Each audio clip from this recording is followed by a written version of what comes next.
هذه المحاضرة تتصل بالخصوص بهذا الشأن،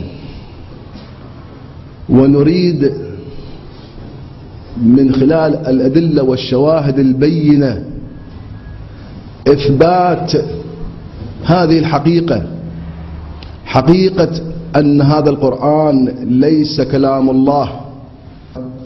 سنكشف بالأدلة والوثائق أن هذا الكلام صادر من قلب محمد.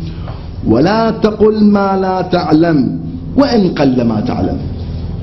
شو قد حلو، قد احترام. مو لا تعقلون لا تفقهون، لعلكم تعقلون لعلكم. صيغ القرآن كذلك دائما. شوف الحكمة مع الخلق. ولا تقل ما لا تعلم وإن قل ما تعلم. زين، هذا الكلام ويا هذا الكلام الأمير أيهما أبلغ وأيهما أنفع؟ بس هذا شو ينفعنا؟ هذا قريش كانت عندهم رحلة الشواء الصيف فليعبد رب هذا البيت. كلا ليمدن في الحطمة وما أدراك ما الحطمة نار الله الموقدة. من أول قول نار الله الموقدة خلصنا. كلا ليمدن في الحطمة وما أدراك ما الحطمة نار الله الموقدة التي تطلع على الأفئدة إنها عليهم مؤصدة، يعني سجن مؤصد. بس هو بالنار بعد شيء يحتاج سد الباب، لو افتتح الباب هو بالنار. شوف التهافت البلاغي موجود في القرآن وغير موجود في نهج البلاغة. تهافت بلاغي واضح.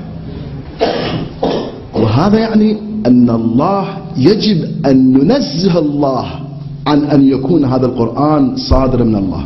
المصيبة الوراء يقول يرسل عليكما شواظ من نار ونحاس فلا تنتصران. مستحيل توصلون للقمر. وصلوا جماعة، وصلوا تحدوا القرآن ووصلوا. صدق شافوا اكو شهوب نيازك لبسوا دريع وخلوا خوذة وكذا ووصلوا وتحدوا رب القرآن وكل شيء ما صار بهم. رجعوا سالمين غانمين. وين تقول فلا تنتصران؟ هاي مو تكذيب الله.